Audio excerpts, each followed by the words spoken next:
Welcome to Paranormasight. This is a little summary I've made if you haven't watched the previous episodes I've made. So here's a little bit about the game and what has previously happened. It's a point and click game, which is very story based, so we get a lot of story.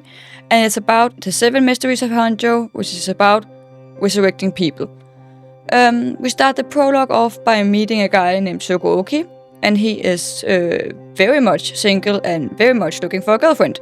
And he meets this girl who's a little crazy called Yoko, and she's totally into occult stuff and want to do all the cool shit that the young kids are doing nowadays. Fuck. So she teaches Shoko about the Seven Mysteries of Honjo, which are short stories previously about people that died, or weird stories in general. So they go out to a park to look for something called a curse stone, which can help them resurrect people. But Yoko dies. And then Shoko has a meltdown and is like, what am I supposed to do now? I'm all single again, and I've begged on this girl for a month. I can't start over, so I'm gonna have to save her.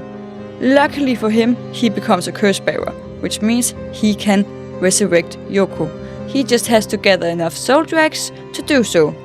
And how do you collect that, you may ask? By killing people. That's right. So what he does, he goes on a murder spree.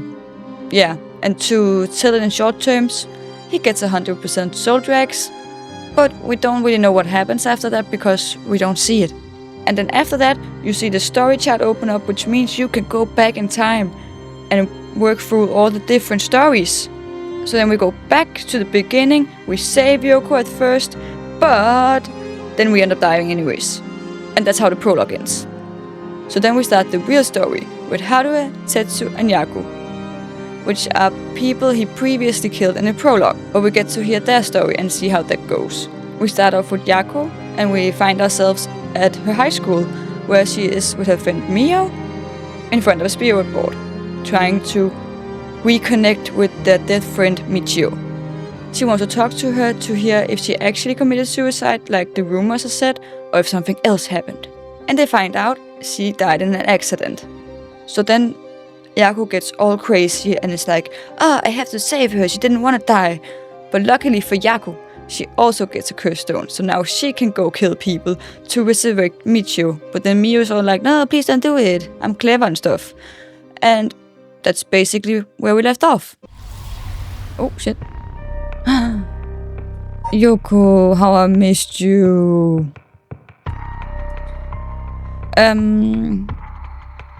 Should we continue? Yeah. We just ran out. A little to add to the summary. We just ran out of the school because we saw a creepy ghost. The light turned off. Creepy ghost shit. So me and Mio ran out, but like, oh my god. Oh. Never mind. You can see right here. It says right here. After Yaku acquires the curse of the fool's possession, Mio tries to persuade her to give up on going after the rite of resurrection. The effect of others... Oh, it's already going... It's already going amazingly. The effect of other curse echoes are already appearing at the school, so the two hurry to get out of the classroom. By the way, if it's a little quiet today, that's because I put my mic further away to try and not, so you can't hear all the sounds my mouth makes.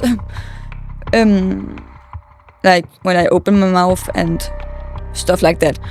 Because I'm gonna get a pop filter at some point, but I can't right now. Yaku Sakasaki, 1 AM. We're back, people. I missed this. Nice and easy. Hey, Mio. What was that just now? Could it be another curse echo different from mine? I think so, yes. We may have been discovered by another curse bearer. Oh. What's wrong? Shh. Someone's here, in that classroom. What? Just screaming out, what? Is there someone in the classroom? Something moved inside. Well, check it out stealthily. I'm real stealthy. Don't worry, Mio. I'll just check it out real quick. He won't hear a thing. Oh, spoilers. It might be the curse bearer who used that curse echo just now. If we can see who it is, it might help us decide what to do later. That's true. Okay, be careful. Go ahead. You can't hear those footsteps. No, you can hear them. Oh, I don't like panning around. That's fucking creepy. Well, can you see anything? Try and get a good look. What? Ah! I'm so stealthy. Ah! Huh? Is that our homeroom teacher, Mr. Junichi? And the person with him is Hitomi from Class A. What? Oh my! What is going on here? Ah, so stealthy. I'm so stealthy. That bastard. He said it again. I have to kill him. No, I'm not gonna kill him. I won't let him get away with this. What? The curse. I could kill him with it. No, Yaku, you can't use the curse stone.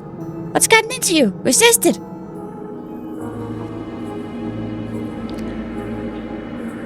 I wonder what happens if I actually try and use it. Do we go on a bad run here?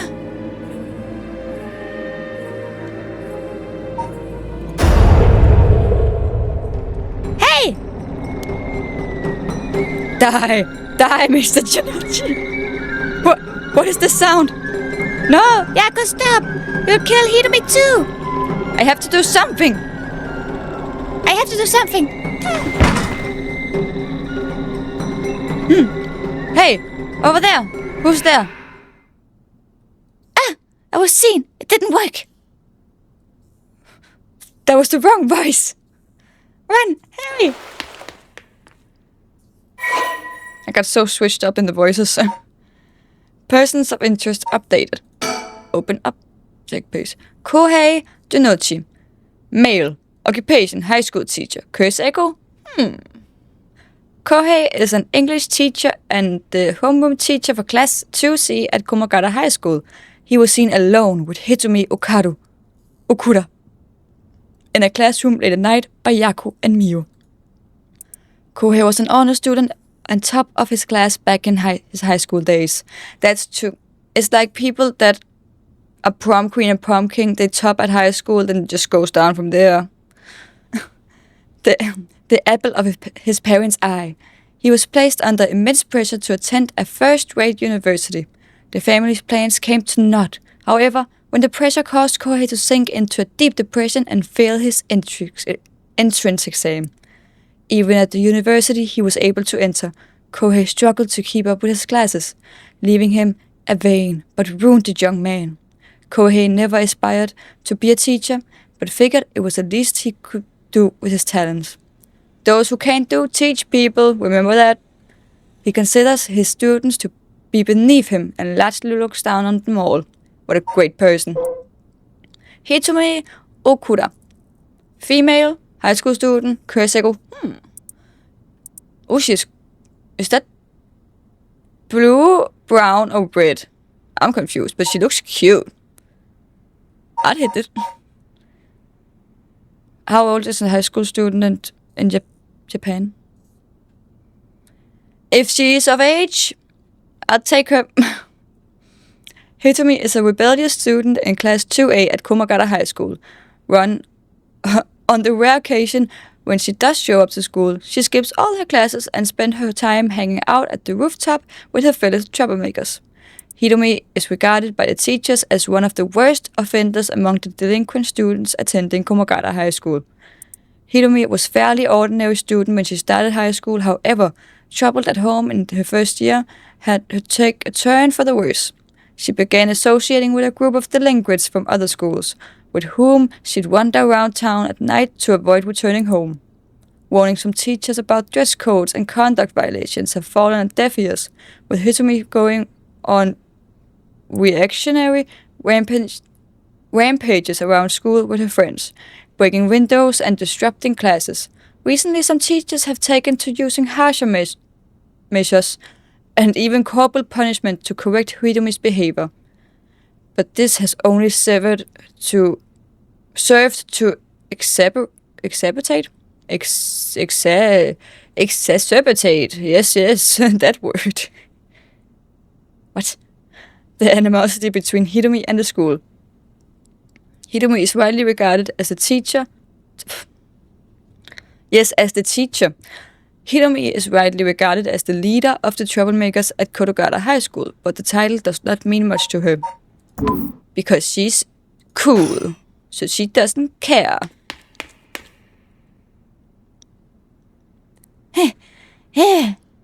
A lot of panting. It seems like they're not coming after us. Let's hope they didn't see our faces. But Yaku, what came over you all of a sudden? Sorry. Thanks for stopping me. No, not thanks. I wanna kill. It's like this uncontrollable rage suddenly welled up inside me. I wonder what's gotten into me. I can barely even remember what happened. I'm really sorry. I do think it's partly the curse's influence on you, but we certainly saw something shocking. My heart's still pounding. I'm a little surprised, you know. You know Hitomi from Class A. She tends to stand out a lot. Gotcha. Well, she certainly does dress like a delinquent, though she barely shows up to school. But could Mr. Oh, fuck off!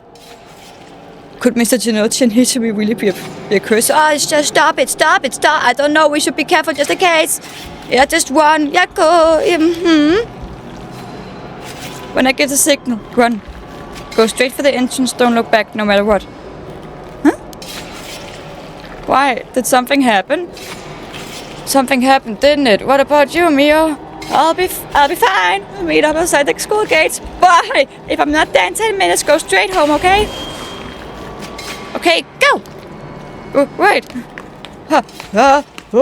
Don't look back. Don't you dare look back. I think Mio died. I heard a scream. I don't think she made it. I have to get outside. Let's see. To get to the gates, I go by the gym and...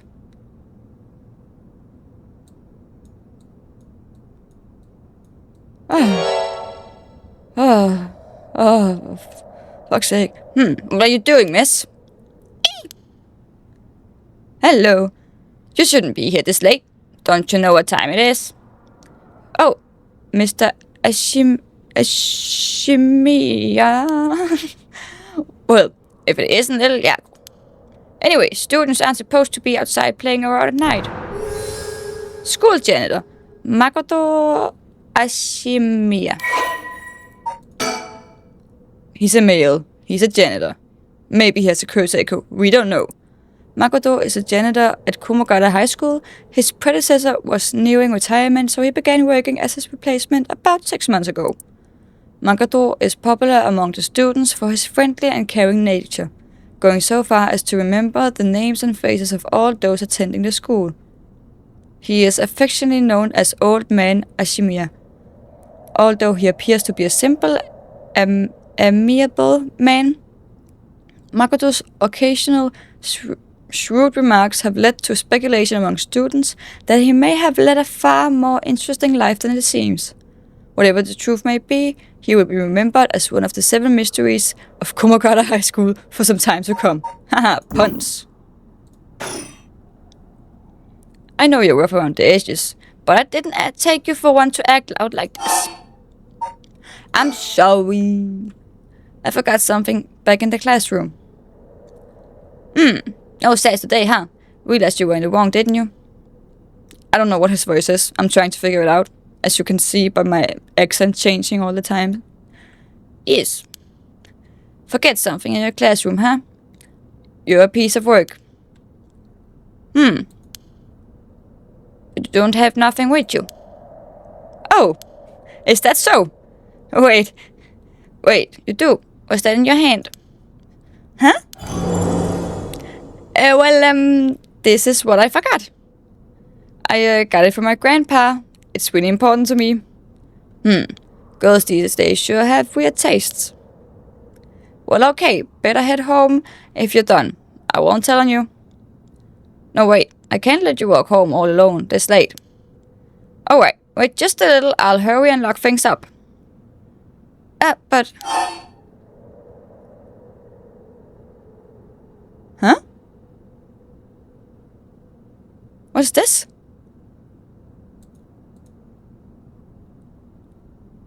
Ooh, nice. Actually a friend of mine is still inside. I think they'll be here soon. That's so. Who's your friend? My classmate, Miyo Kurosuzu. The transfer student? Breaking school rules already, huh? Didn't take her for the type. No, I was the one who dragged her here. Well, whatever. I'll go take a look. It'll be safer if you go home together. Oh, right. She's in the first floor hallways. Be careful, though you don't know what might be there. What's that supposed to mean? First floor, yeah? I'll be right back. That was cruel. I know what happens. You don't. Hopefully, you don't. But it was cool little... I think they changed that since the first time I played this. Only this part. I played to some extent and then I don't know the ending of the story at all. She's late. I've been waiting for 20 or 30 minutes, but there's no sign of her. I'm starting to get worried. I'm going to take a look. Why are you going inside again? That's fucking creepy. Mio? Are you there?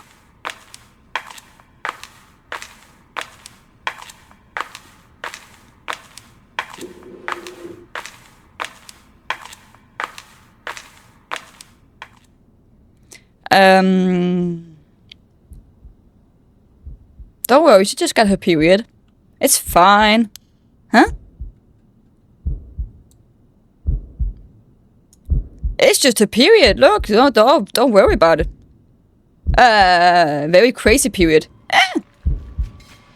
Oh, run. What, Mia, what happened? Where did I go wrong this time? It's my fault. It's all my fault. I left her alone with the curse bearer. Mia!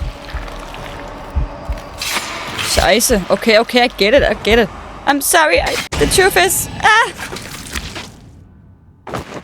Well...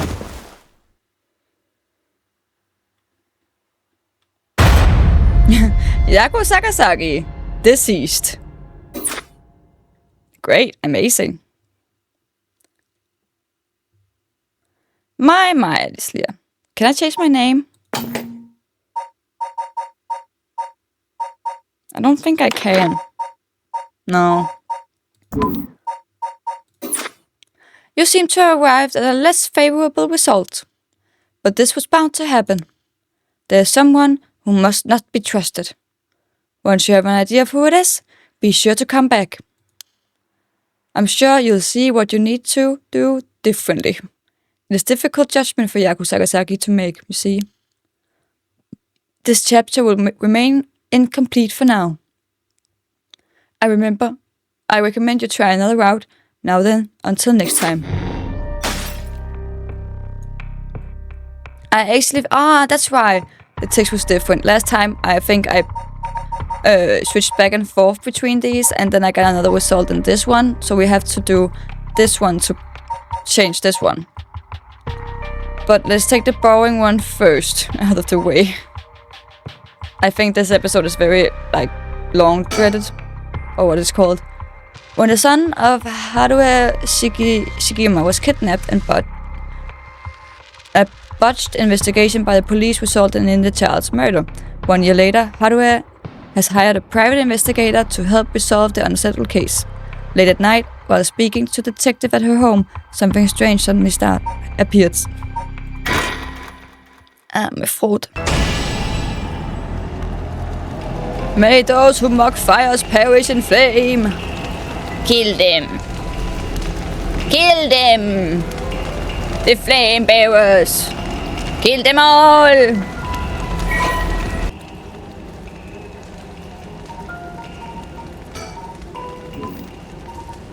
I'm just gonna turn down the effects volume while I read and stuff like that, so I can concentrate. I'll turn it up again afterwards. Okay. You have acquired the power of the cursed stone, the Hunting Clappers. You can use it to kill those with fire or fire-starting devices on the person. Press the Use Curse button to set your target alight.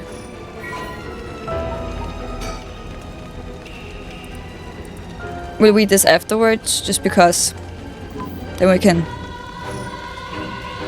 A murderous impulse seeps into my soul like thick black tar. There you go, I put it back. I just decided to read that later instead. I'll figure it out. Yes.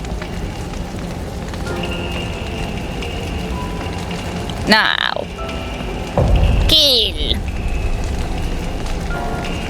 Can you hear it, Curse Bearer? You who's so strongly desire this to right. Kill them.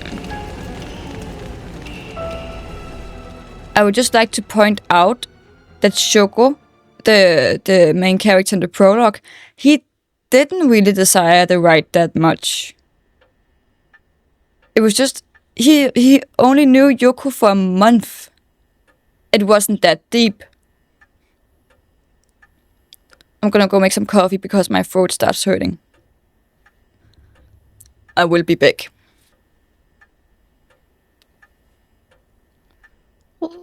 Be careful. Or it's gonna spill all over. Back with me, ma'am.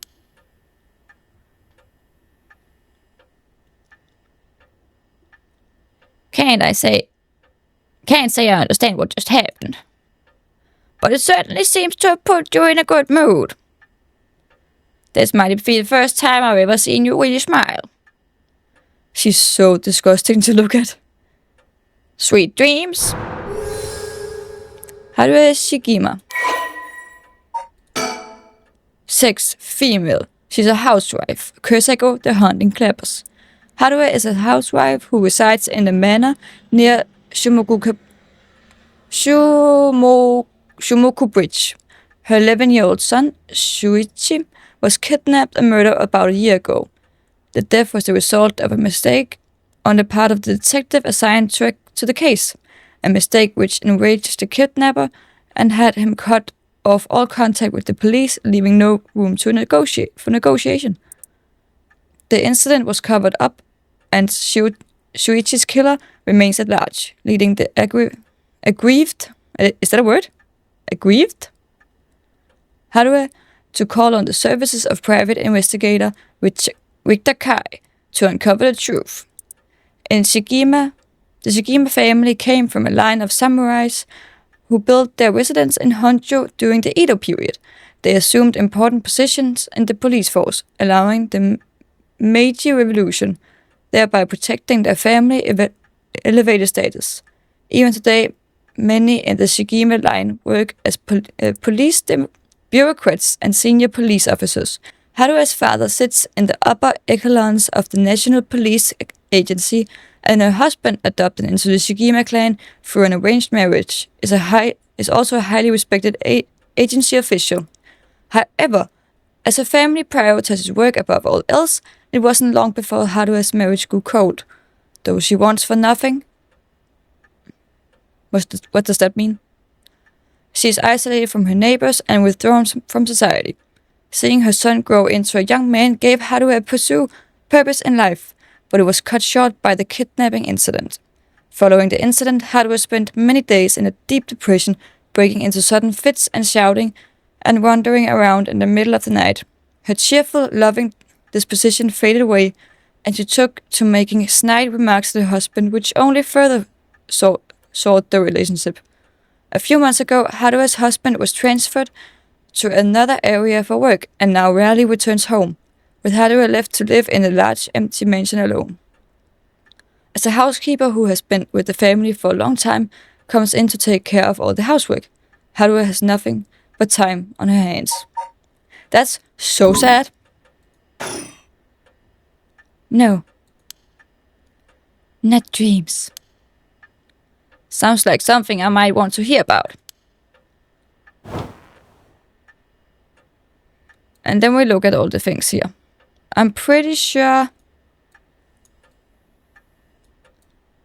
Shouldn't there be a hen in this place? Yeah, right there.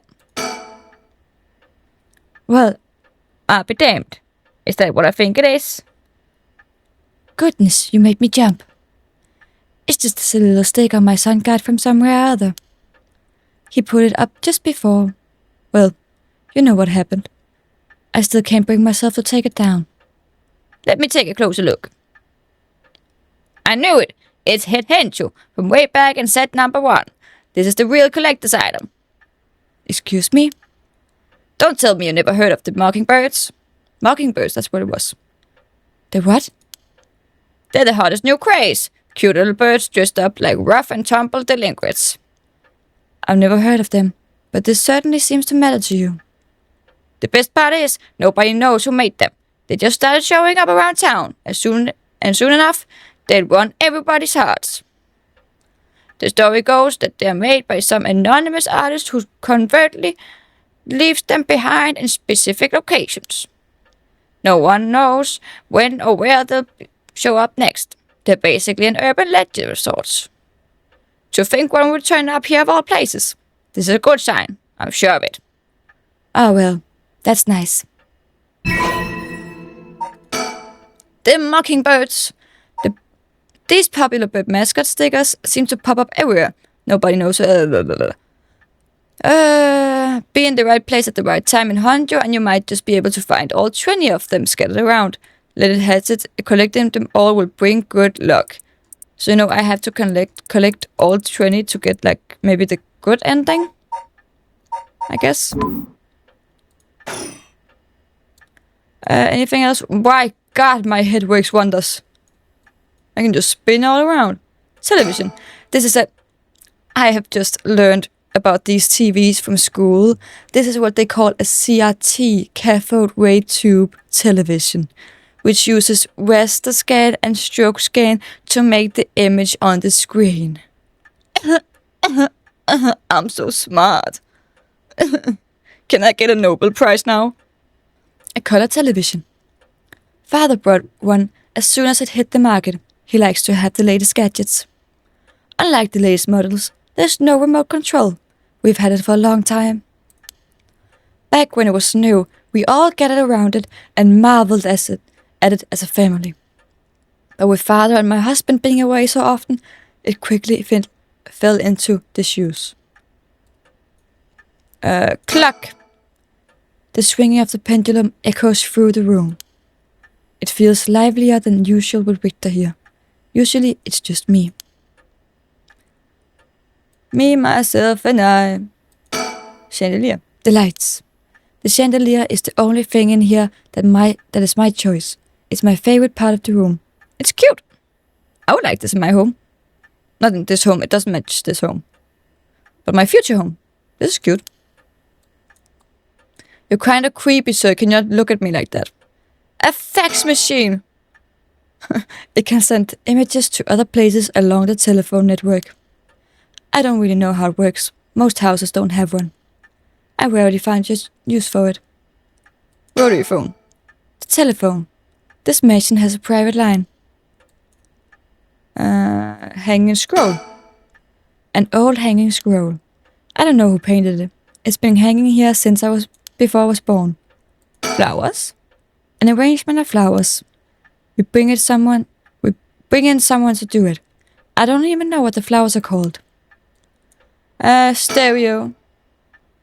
A stereo unit with the separated speakers, designed for home use. My husband insisted on buying one, even though he isn't one to listen to music often. Anything else? No. Just double checking.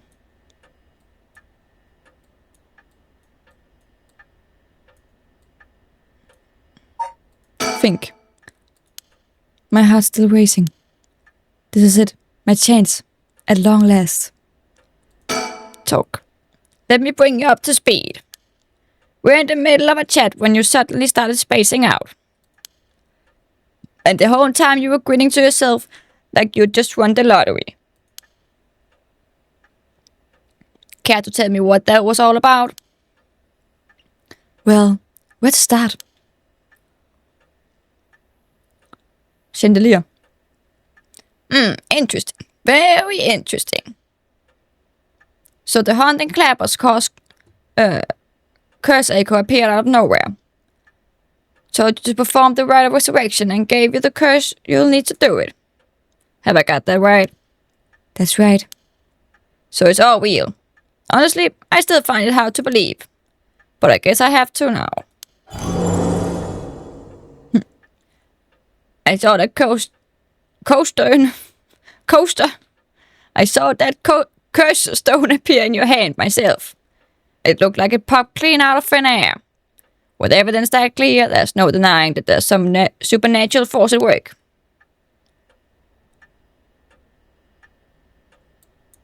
So, a private investigator I hired. A friend told me about him. They said he's not very well known, but he's good at what he does. When I first visited his office in Oda City and saw how he dressed, I could hardly believe he was a detective. But after talking to him for a while, I changed my mind.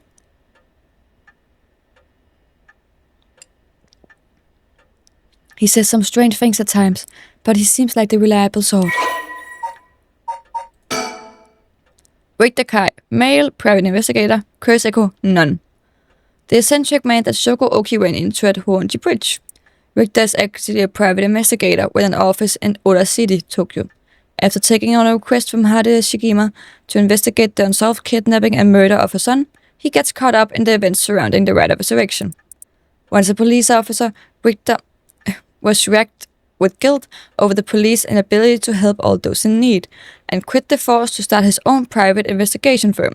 However, his soft-hearted nature leads him to take on too many cases and has put his office in dire financial straits. How he is still in business is a mystery, with some whispering that a wealthy patron is keeping him afloat. Richter studied alongside Detective Jun Edio. Oh, we know him. That's him. At the police academy, somewhat surprisingly given his outlandish clothing and mannerisms. Richter excels at covert investigations and tailing his targets. He proudly refers to himself as an investigator extraordinaire, even though that only ever succeed at impressing himself. Richter's biggest source of happiness is nuzzling his pet female albino parakeet, Ernestine, which he keeps in his office. He also enjoys collecting mockingbird stickers, a popular line of merchandise featuring birds inexplicably dressed like delinquents, and can be frequently sighted searching around the town for them. While out and about, Richter typically leaves the office and, more importantly, Ernestine, in the care of a memory at junior high schooler who volunteered to assist Richter and being involved in a previous case.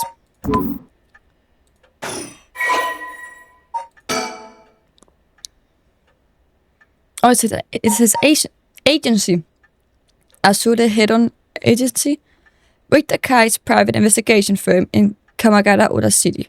Originally, Kai thought it to give it a simple name like Kai's Detective Agency, but upon hearing that people are more likely to pick names listed at the front of the phone book alphabetically, he decided to pick a name starting with A, thus the Azure Huron Agency was established. However, it is questionable whether the Huron, a bird of somewhat ominous significance, is an effective symbol for attracting customers.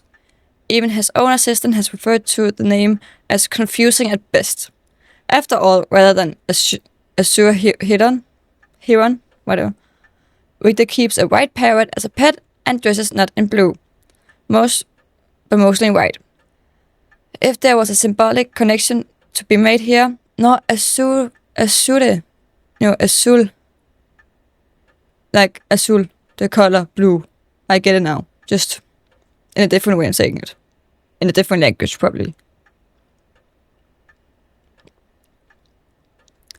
If there was a symbolic connection to be made here, it has surely been lost on all but Victor himself. A private investigator, also known as a private eye, is a detective who operates their own agency. Although there are no formal qualifications necessary to become a private investigator, many are retired police agents or detectives due to the similarities between the work involved.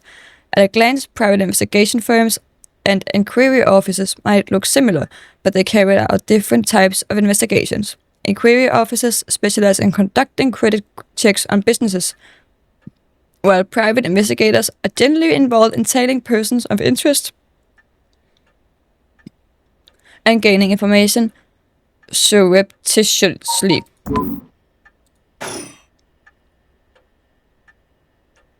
So, sir, I don't think you quite understand. Oh. This isn't about evidence, and it isn't about belief. It's more than that. I know it's real. The moment the curse appeared, I knew everything before it even said a word. It was already there in my head, as clear as day. You just knew, huh? It was etched into my soul, along with the curse echoes resentful memories. So I can feel it, what it was like. Dying like they did, hundreds of years ago. Wretched in flames, writhing in pain as my flesh blackens and my blood boils. I can feel it. All the agony, all the rage. It fills me with bloodlust. I think I need to kill someone. Anyone will do, just as long as they're carrying fire. I didn't read the thing, people. I'm sorry. What was it? Burning Lantern, maybe? Oh. You can see it down here. No. Oh, hunting clappers. Okay. Kills by burning one who is in possession of fire or fire-starting devices. I can't even find words to express him. That's how wonderful he is. Red, red, red. Everything is dyed crimson. My home is burning to the ground. It's so hot. So hot. Hot summer. Hot. Sorry. Got distracted.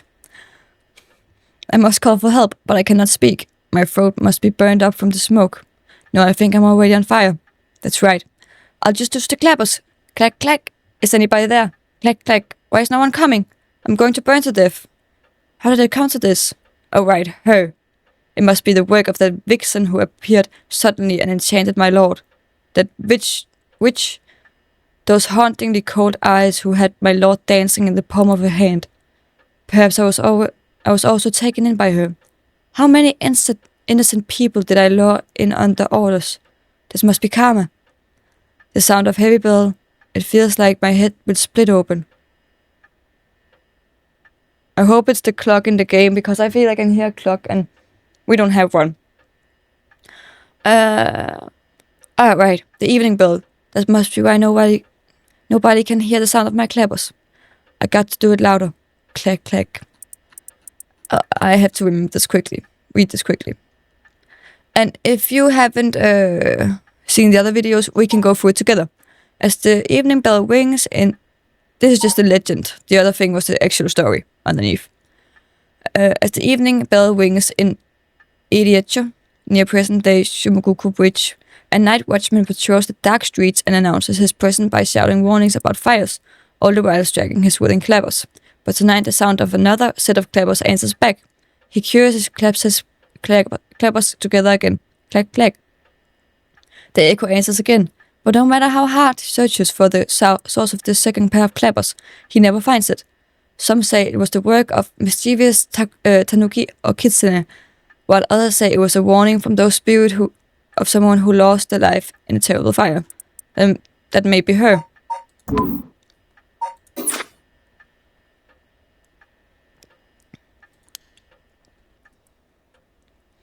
I see. That could be a problem.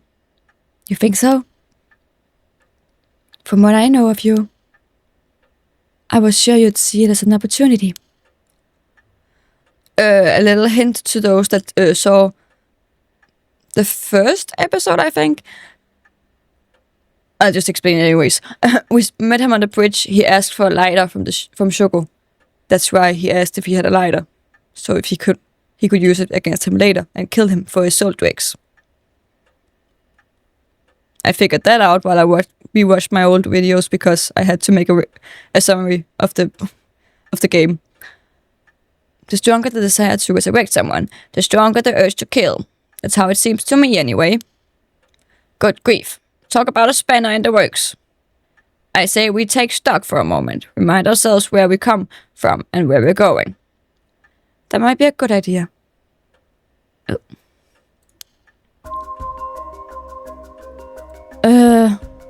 Guest table. A pretty table. The guest table.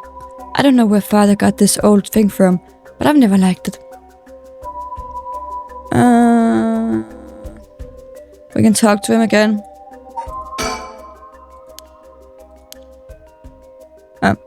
My chance at long last. About the investigation. That's what you hired me for, ma'am. To look into your son's kidnapping last year. To uncover the truth behind the abduction and murder of Shuichi Shigima. Oh yes, I remember. They never did find the one who did it. That's what I'm here about today. In fact, kind of you to let me drop by so late, by the way. I've been turning over every last stone and have come up with a grand total of jack shit. 1 lead. This wasn't the thing I was looking for. I was looking for fireworks, but I can't make sound effects. Sound effects. There you go. You're welcome.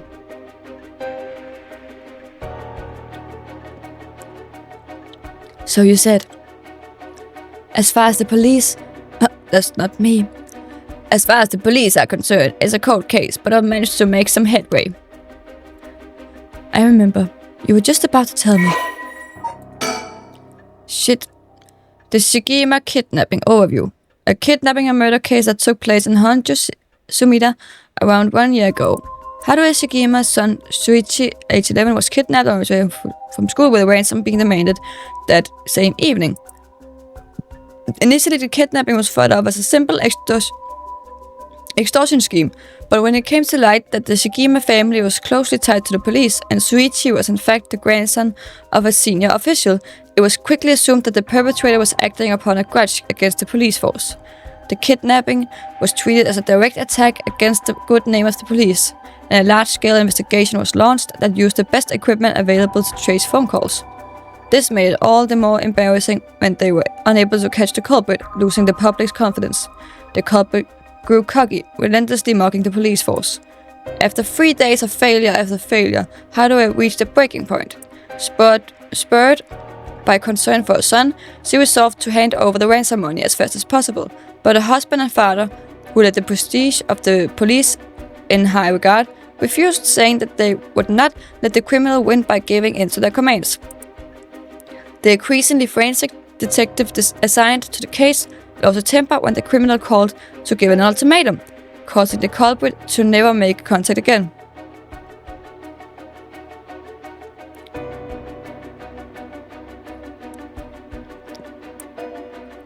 Another week passed and Shuichi's body was found floating in the Sumida River. Shuichi's death could be largely ascribed to the police's incompetence, but this was ultimately covered up with stringent media embargoes, whatever. The investigation was never closed, but the case has long gone cold.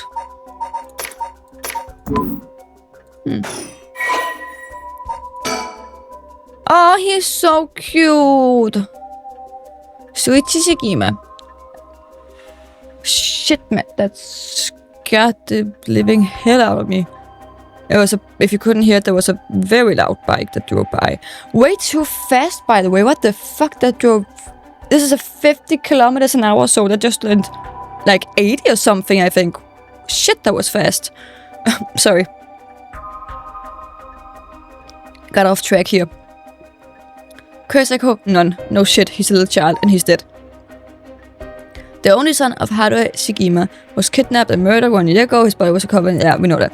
Shuichi was a conscientious, brave young boy who was determined to protect his mother Haruo amid his father's frequent absences. He dreamed of becoming a police officer and displayed diligence and an impressive sense of responsibility from a young age, likely due to being raised in an extremely strict environment. Born in the early 70s, he spent his days immersed in various activities and studies, including playing piano, learning the abacus, taking English lessons, and training in Kendo. Shuichi's tendency to put other people's needs over his own meant he died without ever telling his classmates how much he longed for them to all go out on a hunt for mockingbird stickers. Oh, cutie patootie.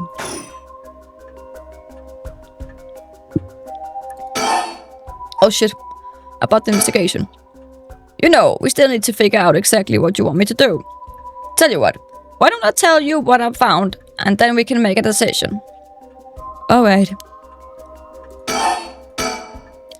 You know, we still need to figure out exactly what you want me to do. Okay. I suppose there's not much point going over the kidnapping itself. No, I'm very familiar. Then I'll leave that for the files to cover and just to confirm a few things about the case. The police traced the culprit's call back to, let's see here. Northern Oyoko River, here in Sumida City. That's quite a wide area. That's right. In the end, they never managed to nail down exactly where the calls were coming from. But it was almost certainly the same location that Shuichi was being held captive, since Shuichi's voice could be heard during the killer's calls. Northern Oyoko River is quite a distance from Shuichi's normal school commute, factoring in that he was seen at school but went missing before he arrived at his house. It's likely that he was abducted by car on his route home. Oh my god, Sherlock Holmes! No one could have wondered that. Ah, he's so clever. I wish I could be that clever. Maybe, but... Exactly. Shuichi was a clever boy. He never would have gotten into a car with a stranger.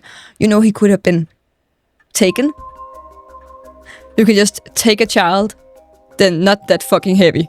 At 10 years, a big grown man taking a child that's 10 years old, not that difficult. That's right.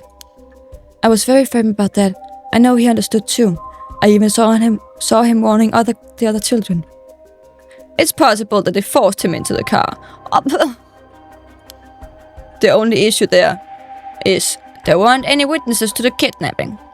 You can't bundle someone into a car with that many students around and not be noticed. How far is his house from his high school? Because if it's like 3 kilometers and through the woods, then it's very easy to kidnap him. But nobody came forward to say they saw anything suspicious. So, did they target him at some other time or somewhere away from his usual route? Both of those seem a little far-fetched. Which raises the question, how did the kidnapper pull it off? The police never managed to find an answer. In the end, they decided that the kidnapper must have just gotten lucky. Well, why not turn the problem on its head? I'm interested. Keep talking, dude. The kidnapper managed to convince Shuichi to get into his car. But how? Candy. Duh. Everyone wants candy. The only thing that makes sense to me is if there was somebody that he would have a reason to trust. A teacher, perhaps, or a relative, or somebody else that he knew. But all of the adults Shuichi knew had alibis. The police checked them all thoroughly.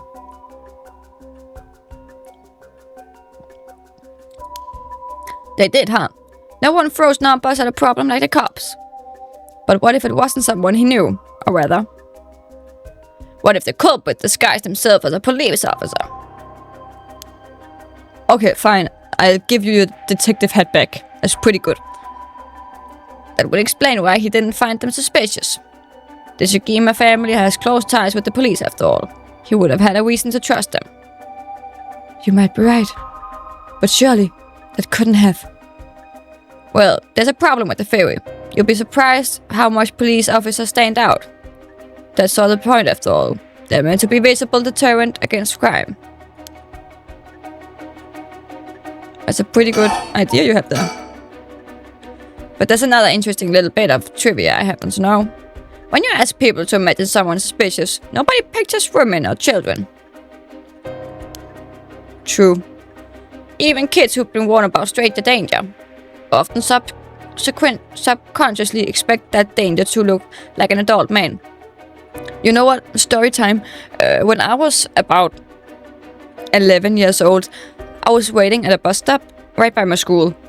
And then some weird man just came up to me and started asking me if I wanted candy. Actually, I'm not kidding about this. If I wanted some candy he had from a bag where I lived, if I lived it was of course a bus I was waiting on, so where it led to the bus and where I had to stop and all that. It was so fucking creepy. And I don't know, I think I remembered lying, but not because I'm terrible at lying. So I think I sprinkled a little bit of lie/truth in there, telling him I lived further away than I actually did, and saying no to the candy and everything. And then he went, and then you would think, maybe he was just a little weird man that was just waiting for the bus. No! Then, when he stopped talking to me, he went to the other side of the road to another bus stop. So he didn't even have to take the bus I was gonna take. That was so fucking creepy. I was so scared. Also because I live in a now I live in a little bigger area. But I live in like a small town where everybody knows everybody. And it's not like a place where this would make sense to happen. It was really, if you live in a big city, maybe kidnapping and stuff like that sounds plausible. But this place, I was never afraid of something happening right there. And then this just happened one day. I was fucking scared. Okay. Back to the game. Often subconsciously expect that danger looked like an adult man. Besides, Shuichi was the sort of boy who wanted to be a police officer when he grew up. He must have had a very strong... Oi.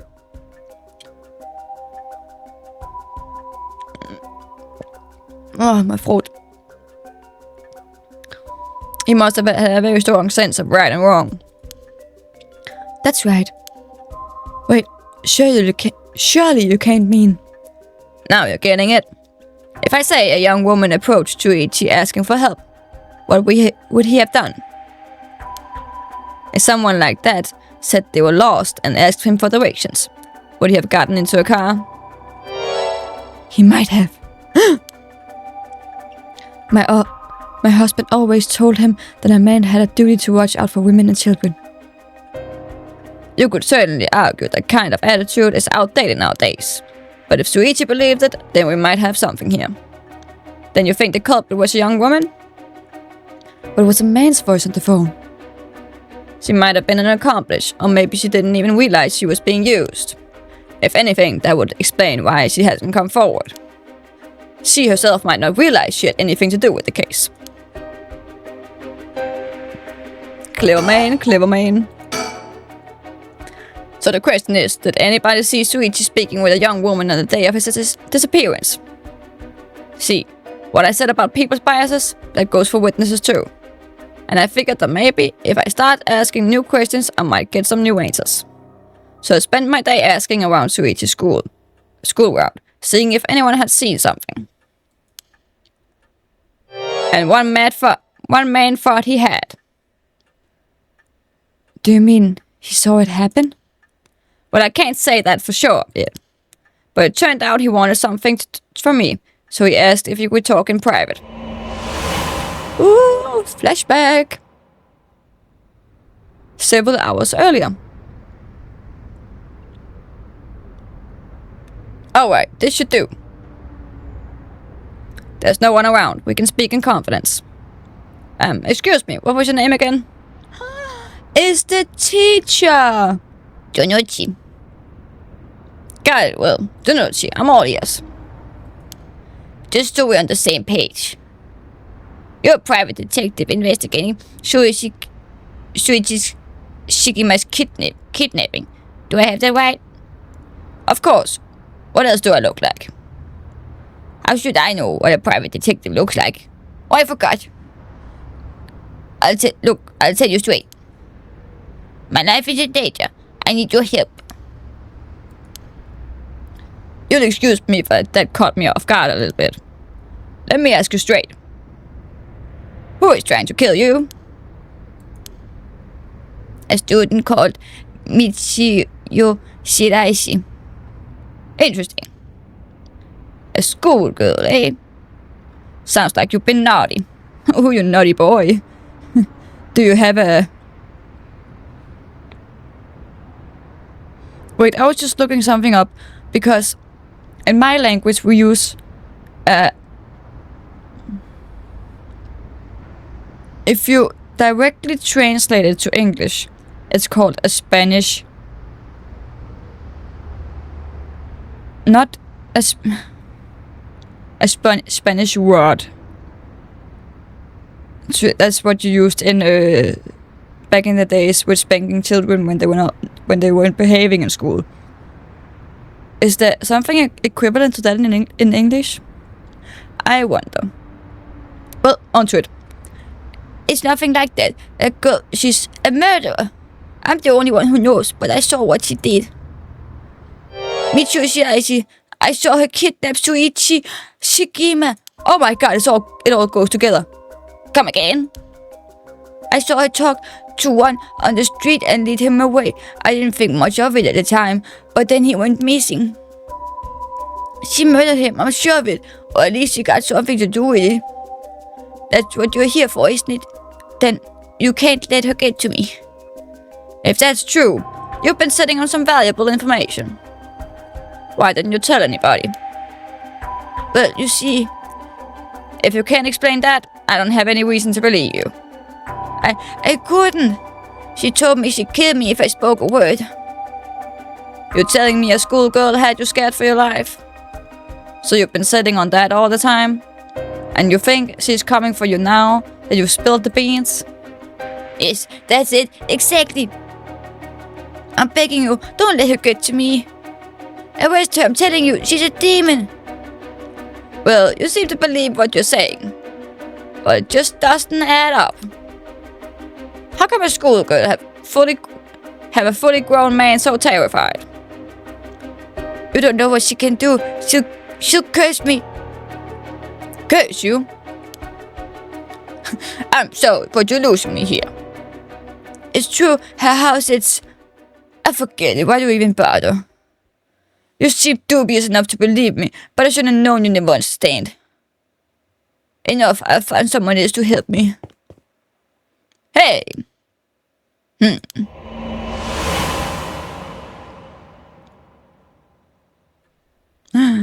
It all connects. And that's about the long and short of it. I can hardly believe it. At the time, I thought his mention of curses was just crazy talk. But I'm starting to see that there might have been more to it. Then, if we could just find that girl. Curse or no curse, if she's with Shuichi on the day of the kidnapping, then there's a good chance she knows something. On top of that, I did some digging on the man I spoke to. His full name's Kohei Junochi. He's a teacher at Komogata High School here in Sumida. A teacher? Then the schoolgirl. It's one of his students.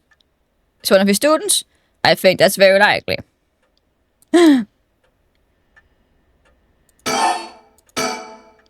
At last, we got a lead. Hopefully it'll be a breakthrough for what we're looking for.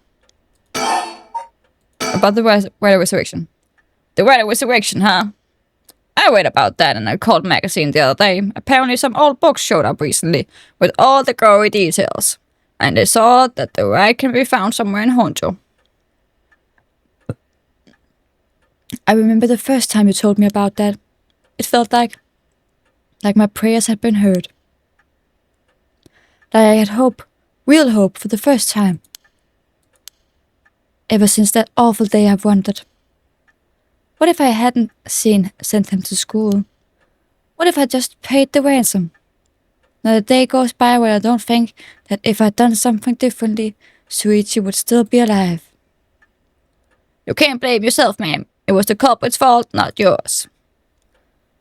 Though I know that won't help any. Grief is funny like that.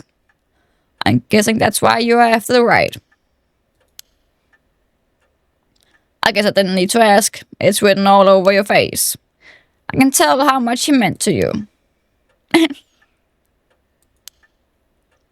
But, and this is a big but. I like big butts again. If this ride is the real deal, using it will mean killing someone and stealing their soul. Do you think she cares? She's already soulless. Is that a problem? If it comes to it, I'm afraid I'll have to stop you. Oh, that's a shame. A shame, huh? That's all? I thought if I'm going to be competing with other curse bearers, then your detective skills might come in useful. You realize you're talking about ending someone's life, right? Don't you see an issue with that?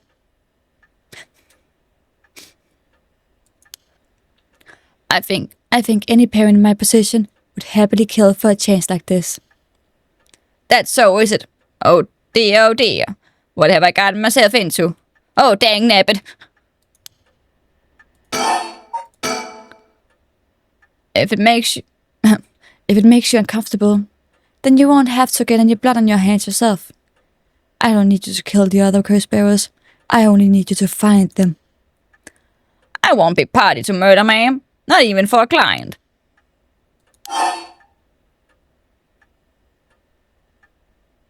I'll pay you.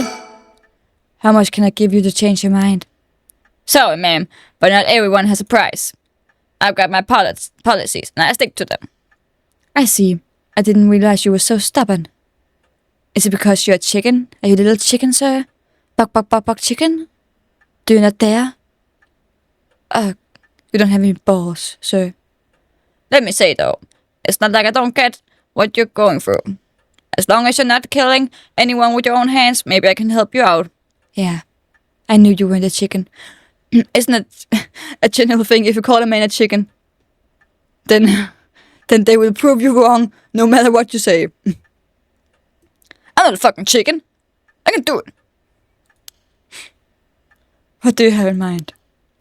Well, how about stealing someone else's curse stone after they filled it with soul dregs?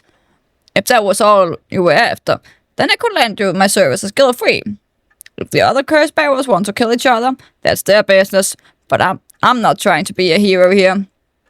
I guess there's no guarantee a stolen curse stone will work, but we can worry about that later. Well then, I suppose we have a deal. Although, what if I stole a curse stone using my curse? Would you disapprove? I feel like I'm getting sick. I'm snotting, I'm coughing, my throat hurts a little bit. I've just been sick, like, not even a month ago. Please. This is the problem with going to school. Other people get sick. I sit in the front row, which means every time they cough or snot or anything, it goes right in my direction and I get sick. Fucking people. That would be void of contract, ma'am. Just warning you now. My. About my curse. Before we go any further, why don't you tell me about that curse of yours? The haunting clappers, was it? That's one of the 7 mysteries of Honjo, if I remember correctly. That's right. The original story did happen somewhere near here, I think. I'm sure I remember hearing that. In that case, my money would be on all the curse bearers being somewhere in Honjo. Our first move should be to narrow them down. Some of them are bound to try and come for you first. We'll need to be ready. The curses make their bearers more willing to kill, so an attack could come from anywhere. I thought I just heard someone open my front door. It got me so fucking scared. That sounds sensible. And if I remember correctly, your haunting clappers can set people on fire, but only if they have a naked flame or a light on the person. Is that right? That's right. In olden time, wooden clappers were used to warn people of fire. I'm guessing it punishes those who don't heed the warning. It seems like a good curse to have. It's simple and straightforward enough to use. Although it's hard to say how it stacks up without knowing what else is on the table. You really think it's that good? The target can't do much to throw it off, and it has a nice, long activation window. It's big that it works on lighters too. Just slip on into a target's pocket. And say the condition will be fulfilled before they even knew you're there. They wouldn't even know what hit them. Maybe I won't have to actually use it. I could just tell someone I could. They'd have to do what I said. Threats could work, although without any proof, it'll come down to how convincing you can be. If only you could use the curse, then back out at the last second. At the last second? What an interesting idea. I have a lighter right here. Should we try it now? That's an interesting proposition. Maybe not. I'm quite crazy enough to make myself a guinea pig. I'm not quite crazy enough to make myself a guinea pig. Oh, I see. You're an odd one, ma'am, if you don't mind me saying. And I don't think it's just a curse. You flatterer. Stop it. Weird. As for what we do next, first of all, I think you should stay indoors. Try not to do anything spontaneous or outside of your normal routine. Right then, have you decided what you want me working on? Well, this leads me to this. So, sure. Bringing my son back is more important. I want you to help me with the rite of resurrection. Roger that. The rite it is. Odds are good that the other curse bearers are also working by night. Anyone they kill under the cover of darkness won't be discovered until sunrise. I bet they'll be trying to do as much as they can before morning comes. So it's settled in. I'll look into the other curse bearers by night. And once the city wakes up, and I can start asking questions. I'll investigate the kidnapping as well. I'll even try and find Mrs. Shiraishi as part of the bargain. Thank you. That's more than enough. Now then. Oh, bye. I should get to work. There's only so much before sunrise. I'll call you if I find out anything new. You stay here and keep a lookout. Alright. There's no telling what kind of curses you might find out on the streets tonight. Don't go outside if you can help it, and try to be ready for anything. I will. Well, if that's all, I should be going.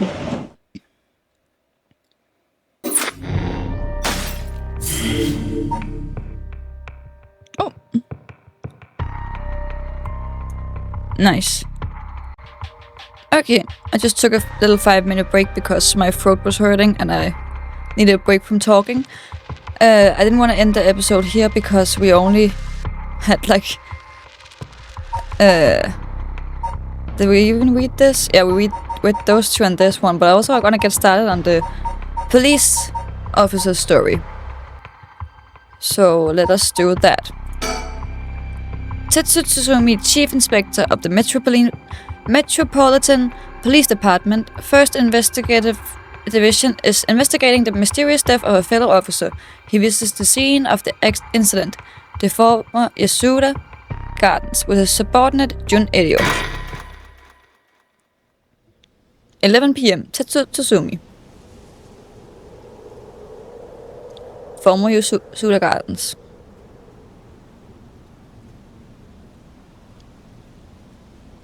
We are here with Edio. And it was Chip Chop Cheerios. Hey boss, forensics is all done. The crime scene is clean. The other officers have all gone home. It's just us now. The park should be able to open up tomorrow like nothing ever happened.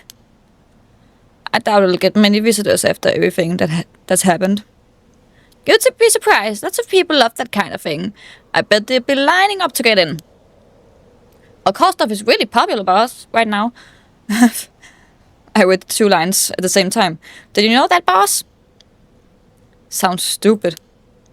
Well, it's not exactly rooted in science, but if gods really did exist, we could just ask them who the perp is.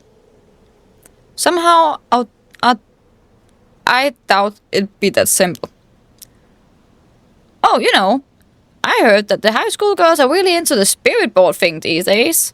Supposedly, you can call on spirits and talk to them by using a board with the letters on it. Wouldn't that be something? You can try it out for yourself, if you're so interested. Hey, that's not a bad idea. Let's give it a go sometime, boss.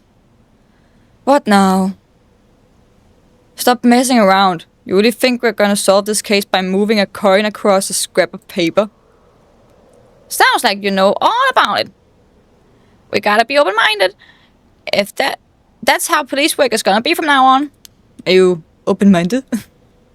If you have not seen that, I recommend you to go watch it. It's a guy on TikTok. I really like his content. Well,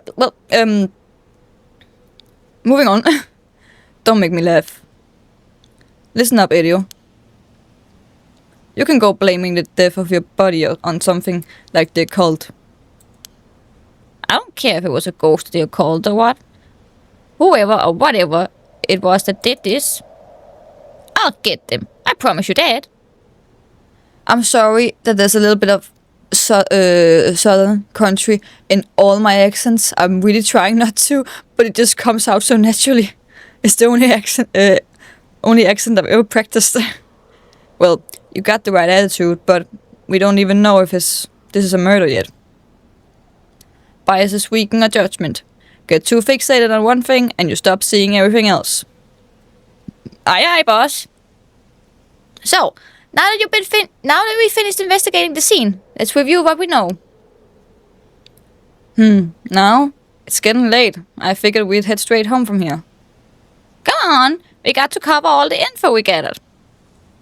And what better place to do that than here at the scene of the crime, where we can soak up all the atmosphere. Just soak it right up, boss. It's gonna be great. Soak up the atmosphere? The hell is that to soak up? You must be really into this occult stuff if you get off on being in a place like this. Wait, you mean being somewhere like this doesn't get your blood pumping? No way. No, don't turn this around on me. I'm not the weird one here. Cripes. Fine. Let's get this over with. Aye, boss. Are there any mockingbirds? Any little birdies? Any little one of the mockingbirdies? Chip, chop, cheerio, mockingbirds. Hello?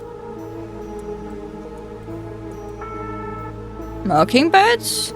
No? Do you have one on you? No. Well, I guess not. The former you see the gardens here in Yokohama, Ichimi, were originally built as part of the daimyo's estate back in the Edo period. The park became city property of years ago and underwent extensive renovations. There's not a soul around at this time of night. Quiet doesn't even begin to describe it. You're right. Scene. This is where the victim was found. It's clean now. It almost feels like nothing happened here at all. But once an incident like this has come to pass, there's no going back. Not knowing that is any consolation. Anything else? Surrounding. Pond. This pond, they say it's used to flow into the Sumida River. But the river becomes so polluted that they cut it off. Amazing. Cute story. Nice to know. Polluted rivers. Anything about this guy? No. Oh, I'm getting dizzy. Sorry. I got a bad feeling about this case, and my gut is rarely wrong. knew this would be a treacherous case from the moment we were dragged into it. You're an idiot. A detective in the Tokyo Metropolitan Police Department, 1st Investigation Division. His rank is sergeant. This is his first time leading a case. It's like he's graduated from rookie to newbie. He looks put together on the outside, but acts like a kid most of the time. Honestly, the force could use more people like him. About to see me. But either way, I'm so glad you're back in the 1st Division, boss. I've always admired work. You were like a god to me. You were the whole reason I became a detective in the first place. Yeah, about that. People have been saying that ever since you first entered the academy, but... Yes, that's because it's true. I couldn't believe you got transferred out of the 1st just as I was assigned to it. So getting to work a case like this now, just the two of us, we can make it if we try. It's a dream come true. Happy as I am to hear that, well, how should I put it? What is it? What is it, boss? If that's true, I'm not sure you've been showing me the appropriate amount of respect. Huh? But I do respect you. Don't tell me you're going senile, boss. That's exactly what I'm talking about. When you run your mouth like that. It's getting late. You must be sleepy. You should take your pills and have a nap, boss. Don't worry, boss. I'll make sure we get out of here soon. Yeah, I get it. He's so cheery.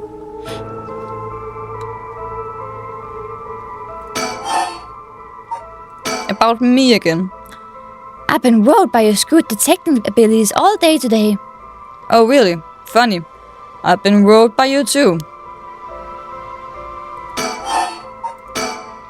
Oh. About the case.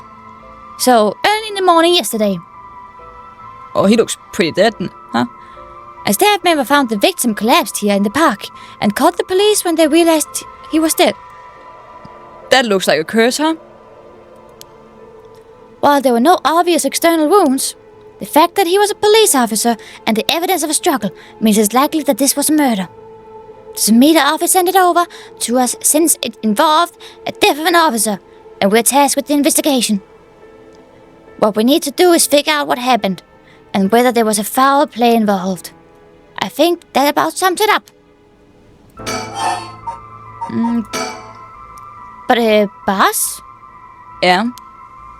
Is this case really important enough to assign to someone from the investigation division? I mean, a friend of mine died, so it's important to me, but... It's all up to the higher-ups. I'm sure they got their reasons. Boss, you know something, don't you? It'll all become clear in time. Try not to worry about it too much. Thinking about it, the only thing we know for sure is the identity of the victim. That means there must have been something special about him, right? Maybe he knew something he wasn't supposed to. Some kind of secret or something. Isn't that right? You're pretty sharp sometimes, you know that?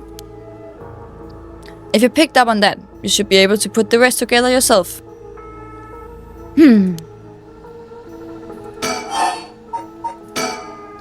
Well, it's our duty to get to the bottom of a suspicious death, especially one involving an officer.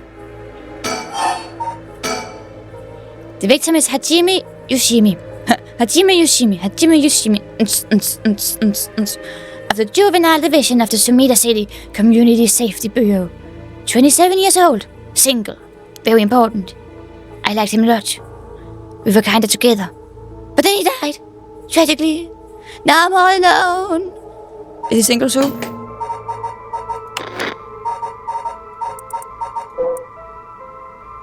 Doesn't say. We don't know. We don't know if he was together with him. I will bet money on it. He mostly dealt with cases involving juveniles and education. His rank was senior police officer. You know him well. Oh, you know him well, didn't you? What was he like? We're like best friends. Like, very good friends. Yes, we were in the academy together. We went out for drinks together every month or two. And then when we got too drunk, we kind of slept in the same bed. And stuff happened, you know? One thing leads to another. And we fell in love. Well, back to the story. He could be a little rowdy, but he was like a big brother to us all. He was kind and cared about his friends. For better or for worse, he wasn't the uptight type of a cop. The man always showed empathy, and I heard he was popular with the locals for it. He treated each and every troubled kid he met with compassion. He had a great track record when it came to rehabilitation. Sounds like we lost a good one. Yes, we did. We truly did. I knew being a cop was dangerous. I knew something like this could happen, but... It's never easy when it happens for real. I know the feeling. He didn't seem to care about climbing the ranks, but he was at the top of our class. Only problem was he took on so much he had the most unfinished paperwork too.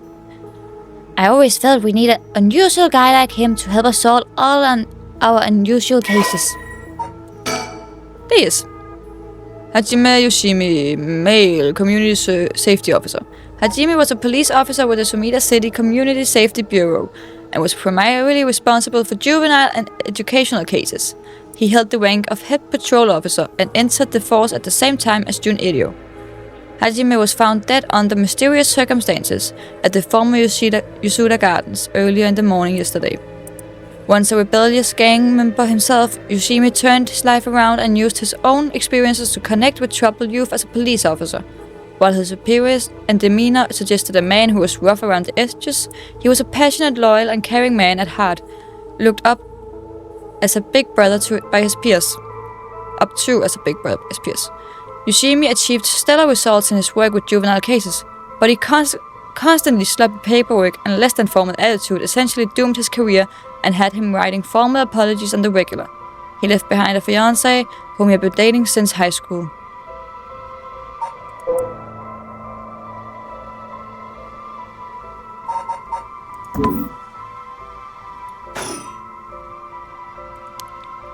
Don't worry, you're plenty unusual yourself. Me? I was the most normal of my classmates. Besides, the real weirdo among us quit the academy a long time ago. There was one even weirder than you. Oh, I will read that. Oh, scheisse. Victim. Hajime was quite the bad boy in school, apparently. He ended up with the police a lot. He said the officer in charge was good to him, helped him get back on track. The reason he wanted to become a cop was to pay his kindness forward, so it was the first time he ever took his studies seriously. That's a good story. Love that kind of thing. Makes me want to have a drink in his honor. Please don't make fun of my dead friend. Hey, I said in his honor. You should aspire to become the kind of cop people miss when they die in the field. You say that like it's a sure thing I'll die. Besides, if I end up biting it, I'm sure you'll be the one who misses me the most, boss. Come on, don't be like that. You'll hurt me well. Well, I guess how much I miss you depends on how this investigation goes. I can already see it. Elio, no! Why did you have to go and get yourself killed? I have no idea what's going on in that head of yours. Yeah, that'll be a sight to see. I can't wait. You can't wait for your own death? Get together, kid. He's funny, I like him. I like him a lot. Sheesh, you really are something. Thank you. What about the victim's family? The Yoshimi family is from Kitasenju in Adachi City, but Hajime's parents died a long time ago.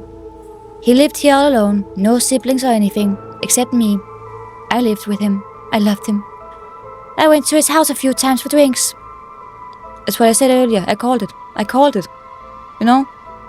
I'm right there. I see his mind. I know he likes him. I know he was together with him. I was surprised. It's a huge house, old-looking place.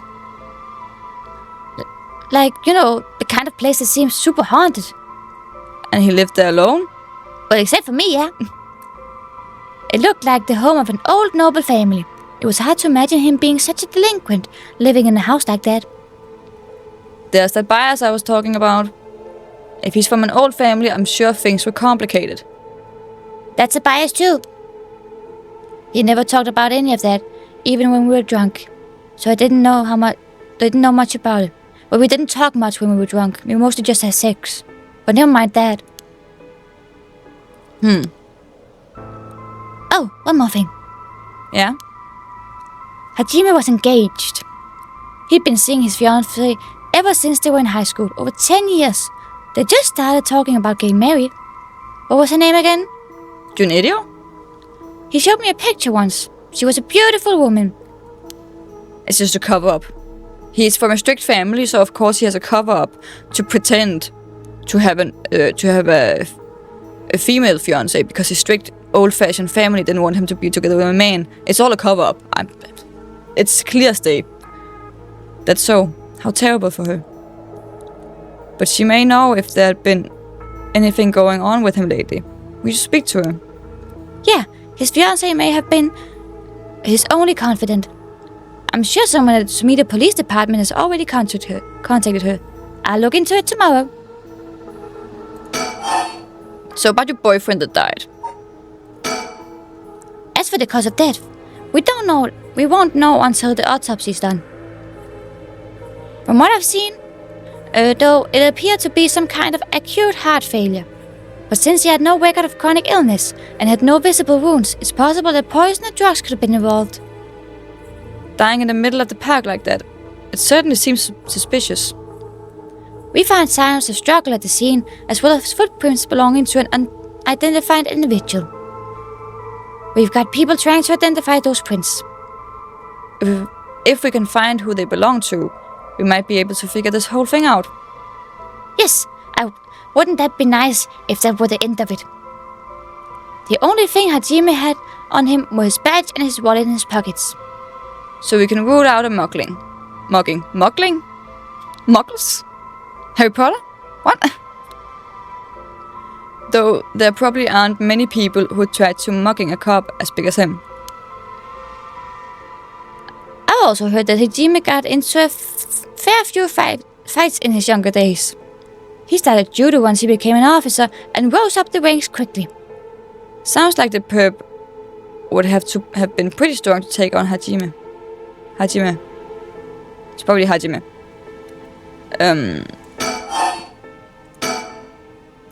Time of death was around 11 p.m. 2 days ago, outside of the park operating hours, of course. His body was found early in the morning yesterday. 11 p.m? The day before yesterday? What was Hajime doing out here at the time in the first place? That's the question, isn't it? The entrance to the park is closed after hours, but it's a small gate that'd be fairly easy for him to get through if he really wanted to. That would of course be breaking and entering, but what do you think, boss? Someone called him here. It's hard to imagine a cop like Hajime would trespass for no reason, and since it seemed like someone else was here with him, could they have called him here? Oh, that does seem likely. They must have been talking about something pretty That's not me talking. They must have been talking about something pretty sensitive to come here in the middle of the night. So Hajime met someone here to discuss something in secret. And then they got into a fight? No, that wouldn't match the cause of death. There were no wounds on the body that would indicate a spontaneous scuffle. The perp must have planned something. Then you think it was meditated? Meditated? That would mean they called Hajime to the park with the intent to kill him. Well, there's still a possibility that it was just some kind of accident. Maybe the perp tried to threaten Hajime and things went south from there. We should be able to get a clearer picture once we know exactly what killed him. Right. About the victim. Hey boss? I looked into the case that Hajime was running. Oh, great. That's the kind of stuff I want to know. What was Hajime working on the day he died? Well, according to his report from the day before, he had 2 cases involving juveniles. The The first was the suicide of a high school girl who jumped off a building in Kamisawa last week. Ah, yeah, I did hear about that. That's Michio. The girl's name was Michio Shiraishi. She was a second-year student at Komogata High School. But it seems as though Hajime had contact with her even before this incident. So she'd been in trouble for some time now. That's the thing. About a month ago, he happened to see her walking around the town. She looked upset, so he struck up a conversation with her. He was sure there was something bothering her, but she wouldn't tell him what. Must have been trouble at home. That's what he thought too. It seems he visited her home and spoke to her parents, but they said there was no problem. So there was nothing else he could do. And now she's dead. Then it's possible he could have prevented her suicide then. He must have been devastated. And that's why he was looking into this Michio Shiraishi again. He must have thought that something terrible had happened that drove her to end her life. But ultimately, he never reported the findings of his investigation. I see. And you're thinking that it may have had something to do with his death wish? With his death? Not death wish, because he didn't. Oh my god. We'll have to find out what it is Hajime discovered. Right. Let's check with the Sumida Police Department about that tomorrow too. We have so much. Sorry, I just thought I heard something that was fucking creepy. We have so much to discuss. And what was the other case he was working on? This one is also related to Komogata High student. A troublemaker named Hitomi Okura. She seems to be the leader of a group of kids who gets up to no good. Juvenile delinquency. Fun. She was pretty bad for a while. Multiple charges of destruction of property, assault and battery. You name it. Hajime had been working with her for about 6 months and she finally started to open up. Then he met with the girl the day he died. Well, every school got its problems. But I'm sure he'd be worried about how she'd get on without him. Right. Just when she finally found an adult she could trust. She might act out without someone to help her get through this. We'll have to make sure the Sumida Community Safety Bureau does their job. But... we can't rule out the possibility the meeting with this delinquent girl has something to do with his death. Then we'll have to interview her too. Ah, yes, you're right. She may have been the last person to see him alive after all. I'll ask Sumida to introduce us tomorrow. Though, who knows if they'll actually let us talk to her. That's what we hired you for. Lay a little boyish charm on them, and then they need on them if they need convincing. Ah, yeah, I'm sure they prefer me over a scary-looking old man like you, boss. Watch it. I'm still your superior. You ought to act like you respect me at least. Oh, I thought I was. You were? Shit. Is this just how your generation speaks? You really are a new breed. It's probably just me, actually. Well, don't think you can get away with that with other people. So anyways, boss. Were you even listening? We got quite a bit to look into tomorrow. First, the 2 Komogata High School cases that Hajime was handling. And we need to speak with his finance as well. I believe that's it for tomorrow. Notes on Hajime Yoshimi. Case notes regarding the death of Hajime Yoshimi, officer with the Sumida Police. We have heard all this. Yeah.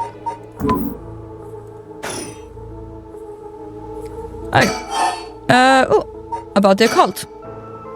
So, all this occult stuff, have you heard about it, boss? What are you talking about? The White Resurrection thing that everyone's talking about. No, not you too. I've been hearing about that shit everywhere. Oh, you have? That's surprising. Who cares what people are talking about? It's got nothing to do with our job. But don't you think the occult stuff with this case feels, I don't know, realer somehow? The whole thing started right here in Honjo, in Sumida City. So I thought that maybe... Cut it out. Nothing good can come of getting involved with that rite of whatever of that record of fates. Sounds like you know all about it. Boss, are you secretly into the occult? Stop that. Seriously, this isn't a joke. I get why you'd be intrigued by something called the rite of resurrection after a body of yours died, but bringing dead back to life, that's the stuff of fantasy. That's not real. So don't go hoping for miracles, got it? Oh, about me. On the topic of family, what's yours like, boss? The hell's wrong with you? Prying into my personal life all of a sudden? It's just, I've never heard you talk about them or anything. Oh, are you single? Shut it. That's none of your business. Well, ever since I joined the force, I've been thinking. The department really pressures young officers to get married. I wonder why that is. You don't say anything like that, though. How should I know? I caved to the pressure myself and got married 20-some years ago. Huh? So then? God, you're relentless. She took her daughter and left 4 years ago. Thanks for reminding me. Oh, I'm sorry. I can't believe she'd give up a guy like you. I was never home much, too focused on work. I'd come home late only to get called right back out again. Plus, being a cop is dangerous work. I don't blame her for getting fed up with it all. How sad. Especially when you're out here putting your life on the line. Oh, is that why you transferred out of the first? It was already too late by then. You better be careful, Lydio. You say that, but there's not much I can do, is there? That's the nature of a job. There aren't many who can really understand it, not unless they're involved with police work themselves, or related to someone who is. But wait, you have a daughter, boss? You really think I want to talk about her after all that? Have some sense. Come on, I promise I don't mean this the way it sounds, but how old is she? I swing both ways, boss. My partner just died. Jeez, you don't know when to quit, do you? At least try not to look so intrigued. Well, it seems she's a bit rough around the edges. I think most men are intimidated by her. Last I heard, she's living by herself and going to college. Wow, a college student? Men love an educated lady. Stop that. What kind of cop are you? Making baseless assumptions like that. She's living on her own, though. Huh? You must worry about her. Worry? I don't even know where she lives. Oh, so she hasn't told you? Probably because she knows you'd follow her around everywhere. I would not. I don't think. Come on now. We both know that's the truth. Listen here. You may look like a mean old man, but you sure have a soft side. What? Is that supposed to be a compliment? I can't keep up with you. We're done talking about this. No, we're not. Oh, that reminds me. If you got married 20 years ago, it must have been right around the Nishima murders. You know your history, huh? Yeah, that happened a year or two after our wedding. You were the one who arrested the killer, weren't you? Who studied that case at the academy. We studied that case at the academy. I was only in elementary school at the time, but I still remember people talking about some dangerous criminal getting arrested. All that was just... cracking case, finding the guy, was all just happenstance. I'd really rather not think about it. It was a disturbing case. Did I not make your skin crawl when you learned about it at the academy? It did. We were all terrified. Sounds about right. No one could believe that such a mild-mannered man could have committed such a terrible murder. If we had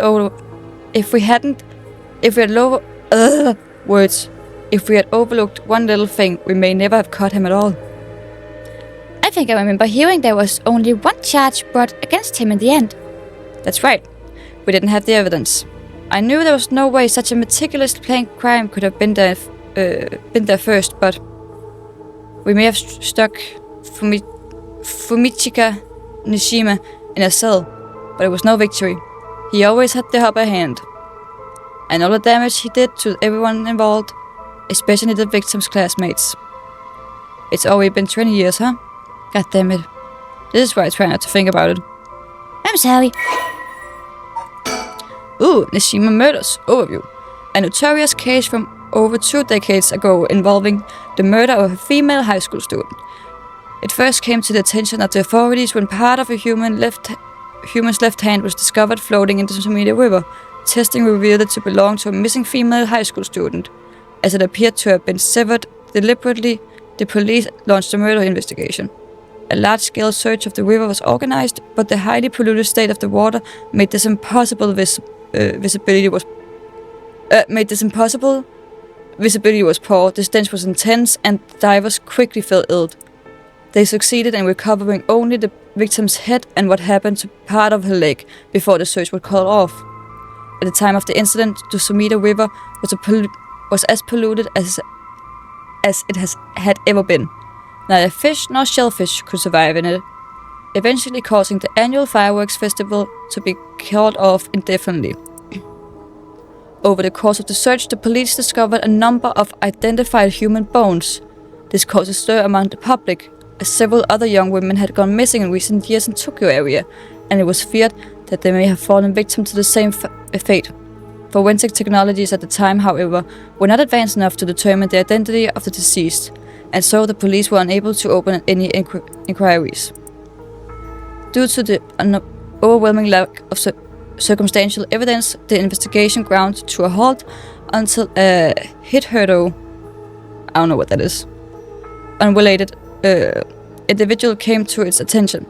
During a questioning about a separate incident, Fumichika Nishima, a 36-year-old shop owner with no relation to the victim, divulged details about her that had never been released to the general public. An investigation into his background was conducted, leading to his arrest. Nishima testified that he had snatched his victim from the street and confined her in the underground storage of his shop, which also served as a living quarters. He chose her for no special reason, but simply decided she was an opportune target on seeing her walking alone at night. After keeping her locked up for several days, he restrained her, sewed her mouth shut, and severed her fingers and toes with a box cutter while she was still conscious. As she screamed silently behind her sealed lips, he proceeded to her wrists, ankles, her elbows, her knees, working his way inward slowly and methodically. His victims constantly wavered in and out of consciousness. Her ordeal continued until she died of blood loss. Nishima dismembered the rest of her body and disposed of it behind his home in the Sumida River before cleaning his storeroom and returning to his everyday routine as if nothing had happened. The brutality of his actions shocked the nation when they were eventually reported. Once apprehended, Nishima readily divulged the details of the murder, but was less willing to explain his motive. When asked, he would only break down in tears, saying, "I don't know what came over me. I know it was wrong." In the end, the police... I believe you can't be a medically sane, not crazy person, but medically sane person and actually have that reaction where you can just cut up a person and then afterwards be like, "Ah, no, it went over me." Then you have to be medically insane, if that makes sense. In the end, the police could extract nothing more from him than expressions of remorse. Although the efficiency of his methods strongly suggested that he had committed similar crimes in the past, no corroborating evidence whatsoever came to light. Well, yeah, he's either not medically sane, or he's just trying to cover up his track, being like, "I don't know what happened. I don't know what came over me. I don't like killing people." Nishima was sentenced to life in prison at his first hearing. The sentence was imposed with no appeal from the defendant. Oh, well, boss, I think about that does it. Right, let's call it for tonight. I'll see you tomorrow. Oh, scheiße. Don't do that. Oh god, what is that? Boss, what's wrong? Don't tell me you're going senile. Damn it, it was that case all along. Boss, what is it? Is there something over? Such deep sorrow and resentful memories flowing into my mind. Those who deceive with falsehoods and untrue, hung up for... Kill them. Kill them. Those who spread lies. Kill them all. You have acquired the power of the curse stone, the evergreen beech. You can use it to kill those who intentionally try to mislead you. Ooh. Use the curse button when someone lies to you. That's cool. I'll read it afterwards. A murderous impulse seeps into my soul like thick black tar. Now. Kill. Can you hear it, curse bearer? You who so strongly desires the right. Kill them. Ooh. Another one. Boss. Boss. Boss, what's the matter? Don't tell me you really went senile. Sorry. I'm fine. Are you? Yes.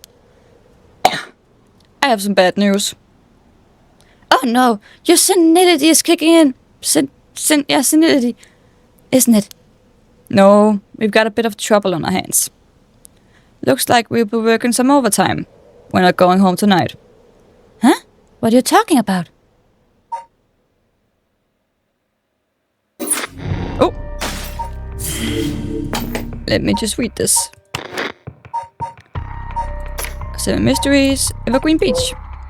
I'll read this again, just so maybe for you and me to remember.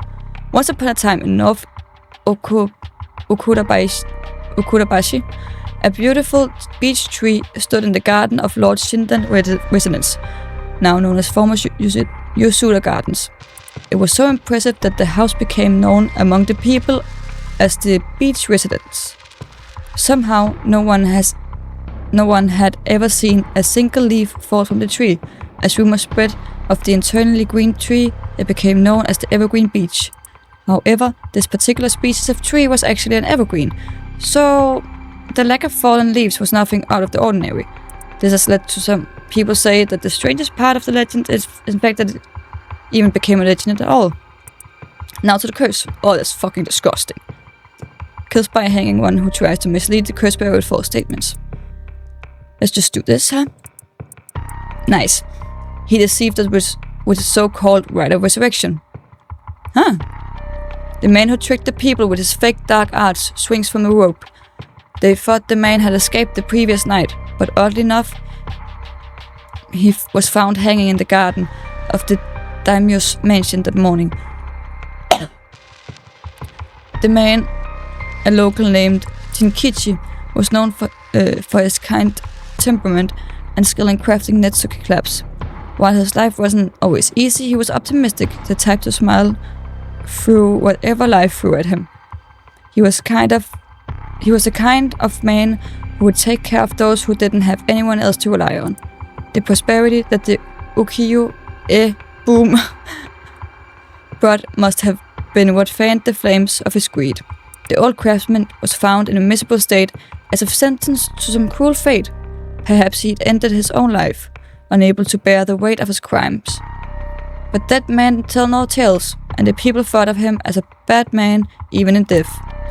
He hung there for days, till his neck stretched horrifically, a visage of pain still etched on his face.